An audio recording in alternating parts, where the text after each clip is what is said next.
están? Primero que todo agradecerle a Política Estéreo por esta posibilidad de hacer esta columna un poco más interactiva. Vamos a tratar de no aburrirlo por los próximos minutos. Y el tema que me gustaría conversar hoy día con ustedes es el tema de la educación. Un tema que obviamente ha estado encima de la mesa en los últimos años, en particular desde la Revolución Pingüina, que fue algo que obviamente le llamó la atención a toda nuestra sociedad y que demostraba que la calidad de la educación era un tema para nosotros clave. Que si bien habíamos avanzado en el pasado, desde el año 80 hasta la fecha, o desde quizás antes también, desde el 60 hasta la fecha, en que uno de los problemas más importantes que tienen los países, que es la cobertura, nosotros ya lo teníamos resuelto. Por lo tanto, nuestro otro problema era la calidad. Y dentro de la calidad, yo quería comentarles una experiencia que me tocó vivir en Nueva York. Tuve la oportunidad de ir un mes a ver unos colegios voucher, se llaman así porque son unos colegios similares a los colegios subvencionados que nosotros tenemos en Chile, y que ellos atendían parte de la población más vulnerable de Nueva York. Lo particular además que tiene Nueva York es que la asistencia de los niños en el estado de Nueva York es de 3 millones de personas, que es lo mismo que tiene nuestro país. Y estos colegios a los cuales yo fui a visitar atendían dos poblaciones especialmente vulnerables, una de ellas en el Bronx y otra de ellas en Harlem, lugares que por lo demás son más difíciles aún, más vulnerables aún, porque muchas de las personas, sobre todo las que viven en Harlem, no hablaban el idioma. Y bueno, entonces me tocó estar durante un mes, como les decía, con el líder de la organización que tenía estas escuelas. Y él escribió un libro, que se los quiero mostrar, que es este libro, que precisamente se llama Milagro en Harlem del Este, The Miracle in East Harlem. Y lo escribió Seymour Fliegel, que es hoy día una persona ya mayor, que es un profesor que pasó por todas las etapas, pasó desde profesor de educación básica, de la media, fue director de colegio, hasta superintendente de colegios. Y lo que ellos lograron, y por lo cual el libro se llama Milagro, es porque estos colegios en el pasado eran considerados colegios cementerio. Y se les decía colegio cementerio precisamente porque, por un lado, o se acababan las oportunidades de los jóvenes una vez que entraban a esos colegios, o por la otra, morían dentro del colegio entre peleas, entre bandas distintas, digamos, que estaban relacionadas al narcotráfico y otras cosas similares, o delincuencia. Y entonces él se hizo cargo de estos colegios en conjunto con otro equipo grande, y lograron que estos colegios hoy día sí le den calidad a las personas que van a estos establecimientos. Obviamente lo que yo quería ver era cómo se había logrado ese milagro, cosa que él explica también muy bien en su libro. Y él me dice, mira, la primera clave y fundamental que engloba todo es que no hay excusas. Que no hay excusas quiere decir de que nosotros sabemos de que las personas que asisten a esos colegios son muy vulnerables. Vienen con un capital humano de parte de sus padres y del lugar donde viven muy bajo. Por lo tanto que es muy difícil de remontar.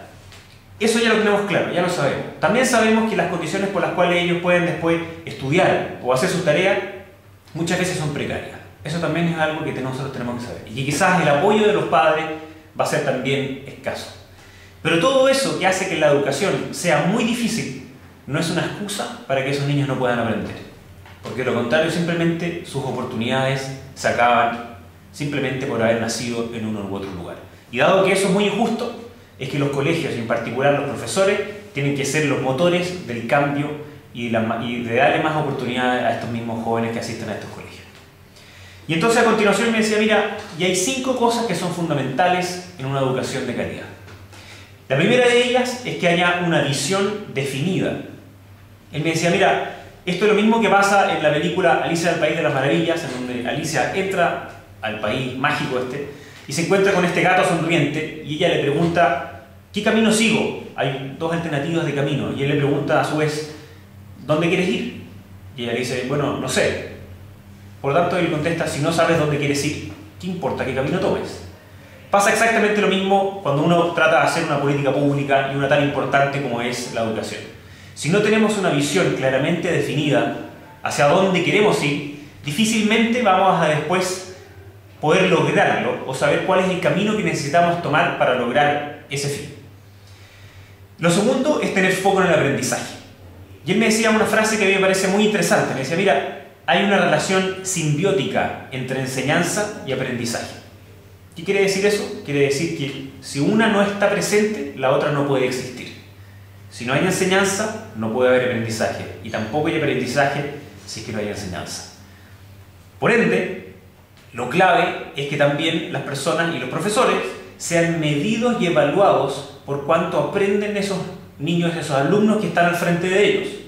Eso no implica que uno solamente tenga que tomar los aprendizajes de los niños para evaluar a un profesor a ver si es bueno o malo, pero sí debe ser considerado. De lo contrario, me decía él también, un profesor no es más que un actor que se para frente a una sala, hace como que enseña y los niños hacen como que aprenden. El trabajo del profesor es enseñar y el trabajo de esos alumnos en los colegios es aprender. Lo tercero es tener autonomía y rendición de cuentas. ¿Qué implica esto? Implica, por ejemplo, que un director de colegio sea capaz de conformar a su equipo pedagógico y que por lo demás pueda responder cuando se dan o no se dan ciertos resultados. Hoy día la reforma educativa que se acaba de aprobar hace unos días atrás precisamente apunta en el corazón de estas cosas que hemos conversado hasta ahora. ¿Por qué? Porque por un lado primero se van a elegir los directores con un sistema estilo alta dirección pública, es decir, que al menos vamos a buscar a personas que estén más capacitadas. Segundo, que va a haber un contrato de desempeño, es decir, que si él no lo hace bien, entonces debe dejar su cargo, o al menos hay consecuencias. Y tercero, que él sí puede armar sus propios equipos. Lo cuarto es tener grandes expectativas. Diversos estudios muestran cuán importante es un buen profesor en el desarrollo de un alumno. Y por el contrario, cuán dañoso o cuán dañino puede ser un mal profesor frente a un alumno. Las expectativas van a hacer que un alumno efectivamente llegue más lejos o no. Hay ciertos profesores, y en algunas encuestas se muestra, en que ellos tienen muy bajas expectativas de sus propios alumnos. Y al final, eso es lo que van a lograr. Si ellos tienen pocas expectativas de los alumnos dicen, bueno, ¿qué sentido tiene para mí salir del colegio o ir a estudiar a la universidad o ir a estudiar a un centro de formación técnica o seguir perfeccionándome? Si es que hasta mi profesor, que está dentro de mi sala de clase y lo encuentro en el colegio todos los días, no tiene ninguna expectativa conmigo. Y por último, sentido de propiedad. Y que a la vez esto va acompañado de un sentido de escuela. ¿Qué quiere decir eso? Quiere decir que cuando un padre, cuando un apoderado es capaz de elegir cuál es el colegio que más quiere, siente que ese colegio es más suyo. Y por ende, tanto padres, apoderados, profesores y alumnos están dispuestos a hacer esfuerzos extras porque sienten que es su propio colegio. Y él me ponía un ejemplo, me decía, mira, nosotros teníamos un colegio muy grande, de cerca de 2000 alumnos, en el cual tenía 2 pisos. Y no había este ambiente de colegio, no había este ambiente de escuela en el cual todos los profesores conocen a los alumnos se conocen entre sí y se sienten llegando a un lugar en el cual pueden sentirse a gusto. Por tanto, lo que hicimos es que durante el verano, que habían 2 meses de intermedio, pintamos el colegio de arriba de un color y el colegio de abajo de otro color. Y dejamos que los alumnos eligieran si querían estar en el colegio humanista, que era el de arriba, o el colegio artista, que era el de abajo. El mismo colegio pasó a ser 2 y pasó a tener una identidad. Eso hizo que los mismos alumnos y los profesores y también los padres sintieran que parte de esa escuela también era de ellos mismos. Hoy día nos enfrentamos a, como decían algunos expertos, a un verdadero nudo gordiano, es decir, aquello que no deja avanzar nuestra educación. Son muchas cosas, pero entre ellas implica que nosotros tenemos que tener a los mejores enseñando, que los mejores sean profesores. La profesión docente es tan relevante en nuestra sociedad que es la que va a hacer que finalmente más puedan tener oportunidades o simplemente se perpetúe la desigualdad o aún más o aún peor se acrecente esa desigualdad. Algunas de las medidas que hoy día se proponen en la reforma educacional apuntan al corazón de este nudo gordiano, apuntan al corazón de nuestra educación. Por lo tanto, yo estoy muy contento de que esta se haya aprobado, espero que dé resultados en el menor plazo posible. Solemos escuchar de que los resultados en educación demoran mucho en demostrarse, demoran mucho en dar cuenta. Sin embargo, creo que, sobre todo, la beca vocación de profesor, que hizo que hoy día más de 3000 alumnos que salían de colegios quisieran optar por una carrera como educación, donde se mejoró el puntaje, se mejoró mucho el puntaje con el cual ellos postulaban a la carrera de pedagogía, va a verdaderamente revolucionar la forma en que vemos educación. Cuando la sociedad valora mucho al profesor, cuando internamente el profesor en su escuela es respetado, entonces tenemos una sociedad que va a ir bien encaminada.